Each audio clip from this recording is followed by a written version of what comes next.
A ver, en el largo plazo estoy 100% con este gobierno, en el corto creo que hace falta hacer un par de cosas, pero no para que lleguen porque con eso ganas las elecciones, sino porque si la economía, más allá de que ha crecido, si ahora está más lenta o creciendo poco, bueno, algún problema hay y no creo que uno este año lo pueda atribuir al riesgo Cuca porque el riesgo país, digo entre comillas, no por decirlo como le dice el gobierno, porque el riesgo país estuvo relativamente bajo a estado. Creo que justamente llegás más fortalecido al año electoral con un tipo de cambio que no sea tan de dudas. Sí. Y recordemos el 2025, justamente.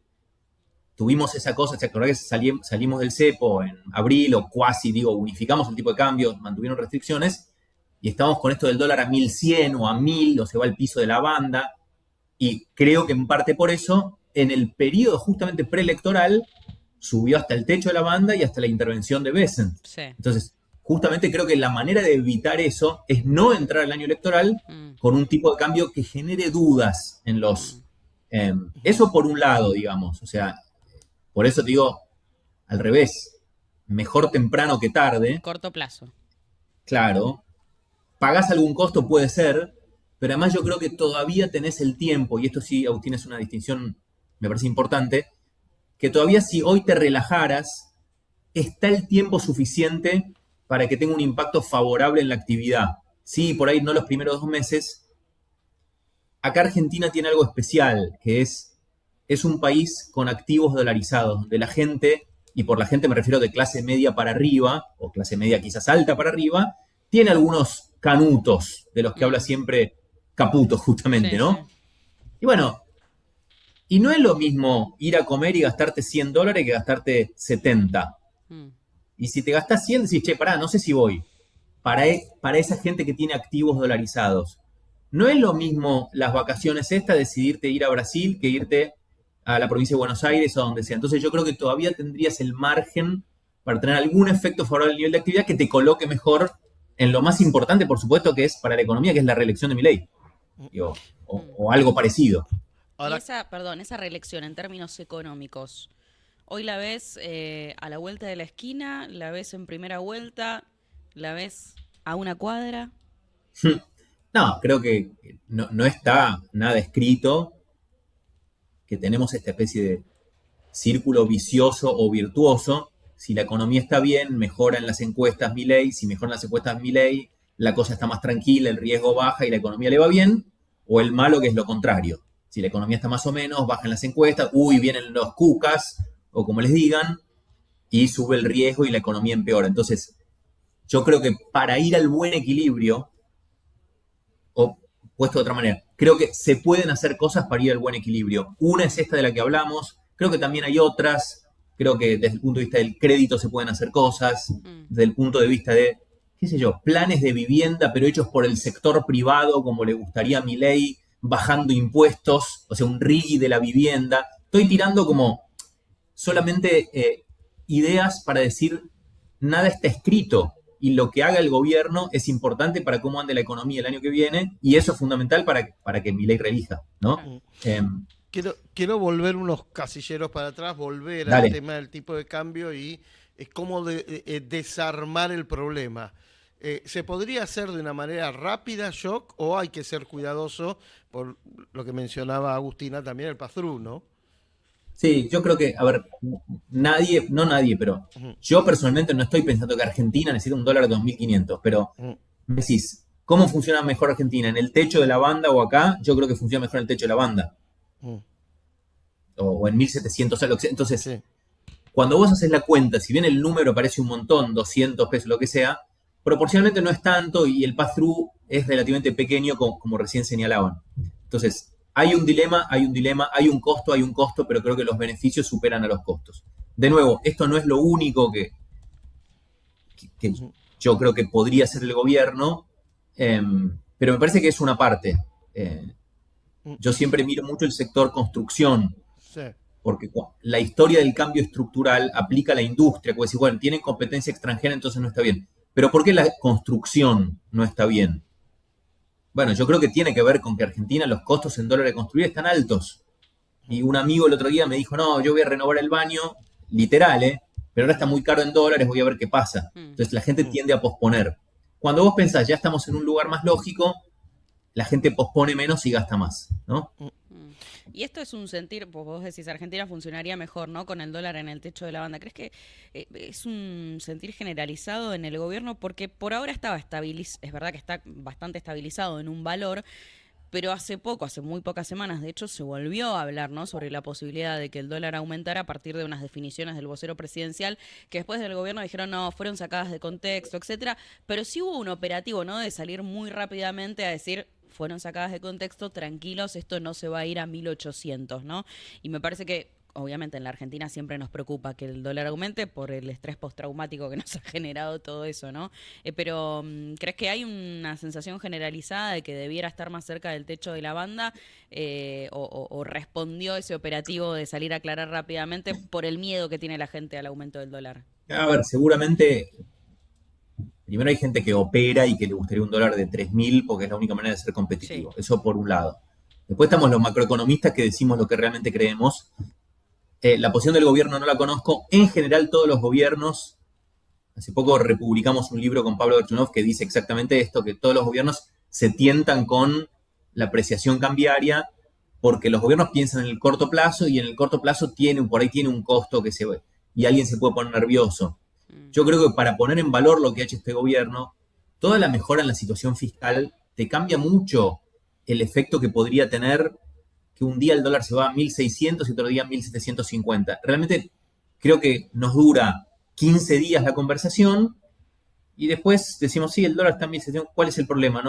No habría ningún tipo de drama, más en una economía que no es que está en un boom. Entonces, normalmente este pass-through del que vos hablaste, este traspaso de la inflación, de la devaluación a los precios, es más fuerte cuando la economía está muy en una situación expansiva, que ahora no es tanto el caso. Entonces, no sé qué cree el gobierno. Mi intuición es que el mercado puede tener estas dudas en los meses que vienen y que el gobierno puede enfrentarse a un dilema clásico, que es el dilema entre tasa y tipo de cambio. ¿Qué quiere decir esto? Bueno, una manera de lograr que la gente se quede en pesos es que la tasa de interés sea más alta, por supuesto, ¿no? Porque eso, de los pesos me rinden más. Claro. De hecho, fue lo que pasó antes de la elección del 25, que bueno, subieron las tasas un poco para contener el tipo de cambio. Lo que pasa es que mi intuición es que, dada la visibilidad que ha tenido el tema créditos, moras, tasa de interés, etcétera, es difícil que este gobierno acepte una suba de tasas muy grandes. Mi intuición es que el famoso lo van a ir llevando, que va a haber un poquito de tasa, pero un poquito por ahí de algunos corrimientos del tipo de cambio como para al menos ir acompañando la inflación. Yo preferiría algo que un poquito más de rápido. Yo decía, durante el Mundial, ponele, donde la gente está distraída y despertarnos del Mundial con un dólar algo más alto. Pero de nuevo, hablamos solo del dólar y creo que por ahí también hay que rescatar todas las cosas a favor del crecimiento que ha hecho este gobierno. Lo fiscal es una cosa, la apertura de la economía es otra, el RIGI es otra. Lo que se ha hecho en política social me parece muy importante. Entonces, no sé, cuando miremos me parece que en perspectiva tenemos un gobierno que tiene una política económica muy a la ofensiva y creo yo en la buena dirección. Vos mencionaste como idea al pasar el RIGI para construir casas, que la verdad me parece una muy buena idea, por otro lado, ¿no? Pero me lleva a una cuestión, lo mencionabas al principio de la entrevista, que es la economía real, ¿no? Y la posibilidad que al no llegar todo esto, en lo que todos coincidimos, grandes reformas que se están haciendo bien, superávit gemelos, ayer se conoció el superávit primario, mañana el superávit comercial, ¿no? Y los dos robustos, ¿cuánto hace que la Argentina no tenía los superávit gemelos y robustos y constantes en el tiempo? Ahora, puede ser que esto, al no llegar tanto a la economía real, genere desilusión. Y totalmente, por eso, a ver, en el largo plazo estoy 100% con este gobierno, en el corto creo que hace falta hacer un par de cosas Pero no para que lleguen porque con eso ganan las elecciones, sino porque si la economía, más allá de que ha crecido, si ahora está más lenta o creciendo poco, bueno, algún problema hay. Y no creo que uno este año lo pueda atribuir al riesgo Cuca, porque el riesgo país, digo entre comillas, no por decirlo como le dice el gobierno, porque el riesgo país estuvo relativamente bajo, ha estado, por lo menos, digo, el más bajo de los últimos, desde el 2018. Entonces, no, no nos está diciendo, bueno, hay un gran riesgo y la gente no gasta porque el riesgo país es alto. Lo que tenemos que generar es que la gente gaste. Yo creo que una manera es eso, es movilizar el gasto de los argentinos dolarizados. Y la manera de movilizarlo es que sea un poco más barato gastar en Argentina. Para turismo, para construir, etc.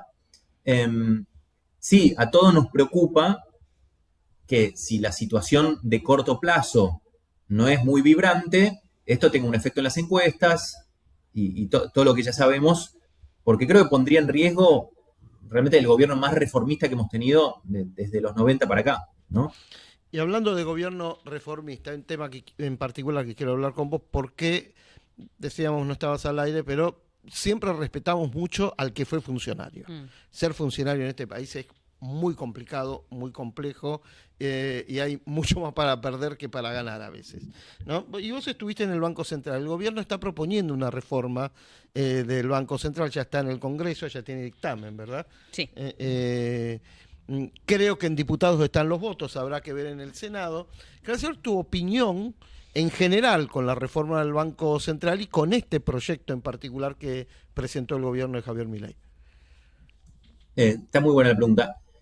Mira, hay gente que critica al gobierno porque dice, che, este Banco Central es muy dependiente, Caputo y Bauxili eran de la misma consultora y sin embargo buscan un Banco Central independiente. Creo que hay algo importante que es, en la superemergencia económica, como ha estado Argentina en los últimos años, es verdad que es difícil que no haya una especie de coordinación entre el Banco Central y el Tesoro. El desarme de las LELIC no lo puede hacer solo uno ni solo el otro, por decir un caso, ¿no? Y así muchos otros. Entonces, ahora, como régimen para un país que buscamos que sea un país de baja inflación, bueno, lo central es esta noción de independencia en dos sentidos. Uno es en el sentido financiero, y esto quiere decir que el Banco Central no pueda financiar al Tesoro.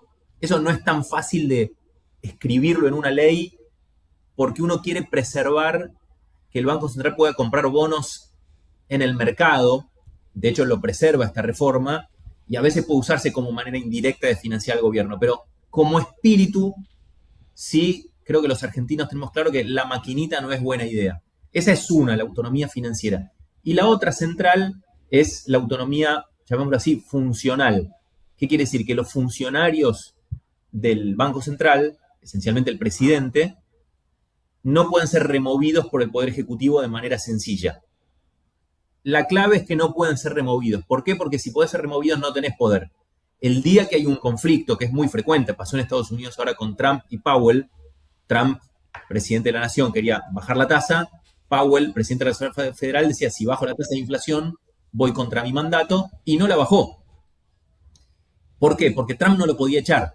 Entonces, creo que en ambas dimensiones la reforma de la Carta Orgánica va totalmente en la buena dirección. Después puede haber detalles, tipo si solo se tiene que fijar en la inflación o hay un mandato doble con el nivel de actividad. No me parecen muy relevantes. Creo que el centro es autonomía financiera o independencia financiera y autonomía funcional.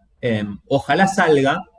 Creo que es de las pocas cosas que puede hacer el gobierno para blindar alguna de sus reformas. Lo mismo que el rigging, ¿no? Son, por cómo están diseñadas, por supuesto no es un blindaje completo, pero donde realmente limitas a lo que puede ser el siguiente, porque sería muy costoso para un próximo gobierno, si esta reforma sale, decir, hecho al presidente del Banco Central, difícil porque no va a tener las mayorías, pero tendría que decir, vuelvo a la vieja Carta Orgánica o elimino la Carta Orgánica. Eso tendría un gran costo en el mercado el día que lo anunciás. Entonces, de alguna manera, subís el costo de tirar para atrás estas reformas. No es un blindaje completo, decías, ahí te pregunto si hay algo que personalmente le agregarías, le sumarías en función de tu experiencia trabajando ahí. Y también te consulto, la oposición está planteando que debería tratarse primero el pliego de Bausili, que está ahí pendiente en el Congreso desde el 2023, y después la reforma de la Carta Orgánica del Banco Central, justamente para que no quede esta reforma como una manera justamente de blindar al propio Bausili, como gesto político. ¿Qué pensás sobre eso? Eh, Me dijiste primero alguna otra manera de blindar, no se me Sí, si vos le ocurre. sumarías algo más o así como está el proyecto, ¿te parece que Sí, está no, yo bien? creo que en esencia está bien, puede haber detalles, pero digamos que ni siquiera se me ocurren. Sobre Bausili, más allá de cuál es el orden, me parece bien que junto a la nueva Carta Orgánica se defina legislativamente quién es, digo, con los procedimientos que existen ahora, quién va a ser el nuevo presidente, si Bausili o no, pero si es Bausili, buenísimo, me parece que ha sido un gran presidente del Banco Central, y que quede claro cómo entra él dentro del mandato, viste que siempre cuando es la primera te dicen, bueno, vale para este, no vale Claro. para este, o sea, yo creo que lo saludable sería que el presidente que está ahora o que empiece este periodo esté regido por la nueva Carta Por Orgánica la y que nueva por lo carta. tanto su remoción, esta es la clave, que su remoción esté protegida por la nueva Carta Orgánica, Mm. ¿no? Me decís si votaría o no a Busili, por supuesto que sí, pero eso ya es preferencia de los legisladores. Sí, sí. O sea que para vos, Bausili debería continuar o podría continuar en este proceso. Em, ¿Qué tipo de personalidad, tendencia, y si querés algún nombre, eh, y hacerlo eclécticos, ¿no? De diferentes sectores, deberían ir al directorio, que van a tener la misma estabilidad que Bausili? Bueno, yo diría que hay un tema de profesionalismo, ¿no? Que es Mm, importante, es decir, no sé cómo se regula esto exactamente, pero si empezamos a poner ahí, no sé, representante de los gobernadores, porque son amigos de los gobernadores, estamos en problemas. Es decir, un banco central independiente tiene que ser además un banco central técnico, ¿no? Porque, a ver, por supuesto, siempre un técnico puede tener ciertas preferencias políticas, pero si uno mira Estados Unidos, por poner un ejemplo, o bancos centrales de la región, Chile, Brasil, son organismos muy técnicos y entonces, de nuevo, no sé cómo se escribe, pero como criterio diría idoneidad técnica. Eh, A ujú, ver, me resultaría lógico que quizás en la negociación de esta carta orgánica también dentro de este perfil técnico puede haber cambios en el directorio, ¿no?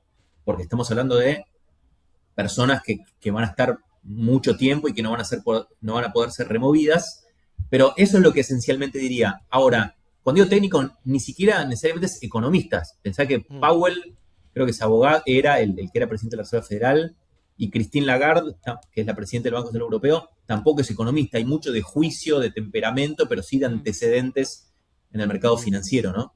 ujú.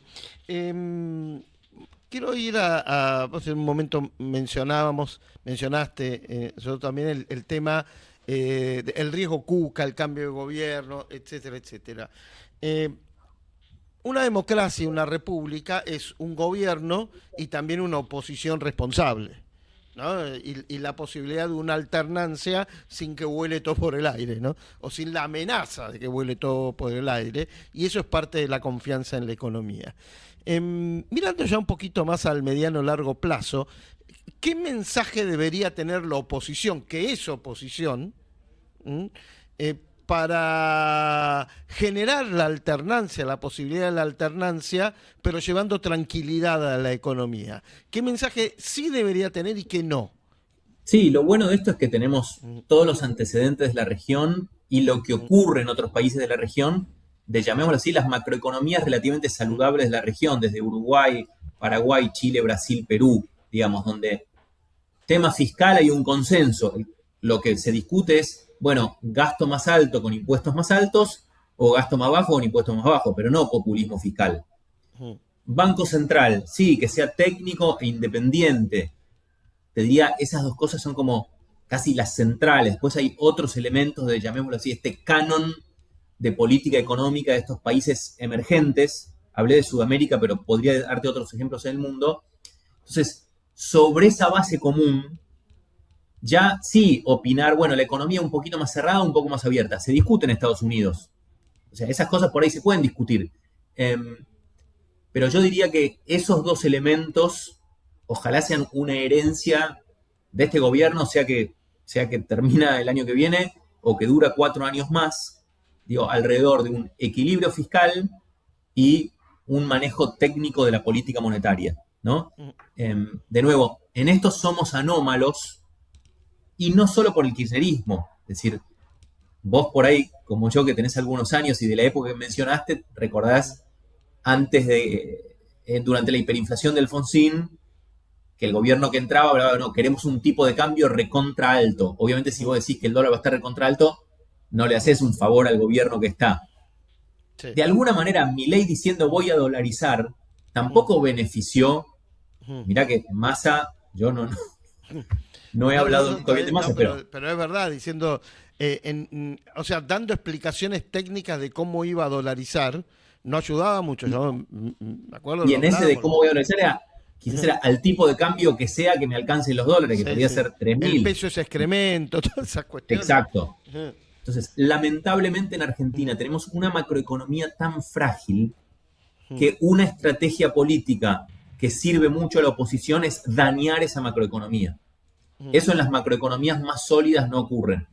No sé cómo se pasa de una situación a otra.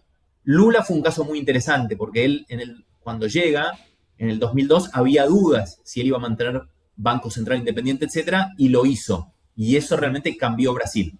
El día que hagamos eso, que de ambos lados del mostrador o los lados que sean del mostrador, ese par de cosas no se discutan, Argentina va a ser otro país. La última por mi lado. Sí. Vos mencionaste el ejemplo de Perú y la verdad que se habla mucho por acá de el presidente del Banco Central, Julio Velarde Flores, presidente del Banco Central peruano, que hace más de 20 años, y se lo llama el padre de la estabilidad monetaria de Perú, que la tiene. Estabilidad monetaria y hace que la economía funcione con inestabilidades políticas, ¿no? Primero, ojalá que no tengamos la inestabilidad política de Perú nunca. Pero ¿vos ves un esquema por el estilo acá en la Argentina? Por ahí no tan personalizado, ¿no? Imagínate, claro, dentro de 20 años hablamos, bueno, Bausili. Hace 20 años que está... Casi me parece un problema que dependa de una persona, como es el caso de Perú. Hay otro montón de ejemplos donde también los banqueros centrales van cambiando, pero lo que no va cambiando es la misión del Banco Central, aproximadamente las herramientas que se usan. Entonces yo diría que eso es lo más importante, es construir una institución y que esa institución sea creíble, que no dependa tanto de cómo es el gobierno, el poder ejecutivo, ni tampoco de quién es exactamente la persona que está en esa institución. Entonces, espero que no se enoje mi amigo Bausili, pero ojalá tengamos Bausili los años que sean, después venga otro que prosiga el camino de usar las herramientas tradicionales de los bancos centrales para tener una inflación más baja. Ojalá sea así. Bueno, y ahora sí, los dejo solos. No, yo te quería preguntar antes de cerrar por un tema que se estuvo hablando mucho últimamente, que tiene que ver con la mora, ¿no? Y que preocupa bastante. Y sobre el cual el gobierno tuvo miradas, no sé si distintas, pero sí reacciones diferentes, ¿no? Porque vimos a un Javier Milei que sí mostró preocupación, pero también tuvo esta frase tan fuerte, ¿no? De, bueno, nadie les puso una pistola en la cabeza. Y después vimos a un Caputo que se mostró más preocupado, a un vocero presidencial que dijo que evidentemente es una situación que preocupa. Frente a esto te quiero consultar, primero, ¿qué podría hacer el Estado, en principio, y los bancos, tal vez los bancos aquellos que son bancos del Estado, y cómo te parece que debiera reaccionar el gobierno, ¿no? Frente a una situación como esta? Está muy buena la pregunta. Más allá de cuál es el motivo del problema, hay un problema. Y en mi opinión es un caso de lo que se llama un problema de coordinación. ¿Qué quiere decir un problema de coordinación? Que no necesariamente cada uno tomando la solución que más le conviene, se llega a la mejor solución para todos. ¿Por qué? Porque vos por ahí resolvés el problema de tu deudor extendiendo los plazos y de repente con el dinero que puedo obtener cancela la deuda en otro banco, entonces estás beneficiando más a otro que a vos mismo. Entonces hay veces donde la coordinación es mejor que la no coordinación. Te doy un ejemplo que me tocó a mí, que fue algo, digo, pedestre, que fue el alias, ¿no? El uso del alias. Sí. Para darte un ejemplo de coordinación, uno diría, de hecho Federico Sturzenegger me decía, pero ¿para qué querés esto? Si es bueno, los bancos lo harían. Bueno, no necesariamente, porque por ahí es bueno para todos que todos tengan alias, pero si un banco solo lo hace, no va a tener el mismo uso. Entonces simplemente un push regulatorio para decir, che, ahora todos tienen que poner un alias. Y creo que fue algo que mejoró la experiencia del usuario bancario. Sí, claro. Digo, entiendo que es un tema menor, pero yo veo acá algo parecido, que hay una solución disponible con coordinación del Estado, que es que todos refinancien un poco las deudas, que el Banco Central de manera regulatoria no penalice tanto a los bancos que tienen mora, porque eso, digamos, hace que restrinja más el crédito. A veces el liberalismo absoluto tiene un poquito de pereza, ¿no? De decir, a ver, no puede haber una solución en la que todos podemos estar mejor que si no hacemos nada. Yo creo que este es un caso donde sí. A ver, creo que, por ejemplo, hablando de otra innovación. El Estado entonces puede intervenir de alguna manera, que no es el plan platita ni nada, pero tiene que sin poner intervenir plata de alguna manera. No, sin poner plata, pero Claro. si vos coordinás Es para regular. que todos refinancien. ¿Cómo? Es intervenir de una manera que sin poner plata, regulando un poco la Exacto. situación. No, siempre sin poner plata. Creo que, por ejemplo, pasar las deudas a UVA, que entiendo que tiene como cierta impopularidad, pero lo que hace es que las cuotas iniciales sean mucho más bajas, porque justamente el crédito no te lo va comiendo. Entonces vos podrías refinanciar en conjunto de todos los bancos a un cierto plazo más largo, en UVA, con lo cual la cuota inicial baja, los bancos estarían mejor, los deudores estarían mejor y el sistema estaría más saludable para que el crédito fluya y para que si el Banco Central tiene una política de tasas más bajas, efectivamente eso impacte y no esté trabado el mecanismo por estas situaciones de mora. Entonces creo que sí se podría hacer algo.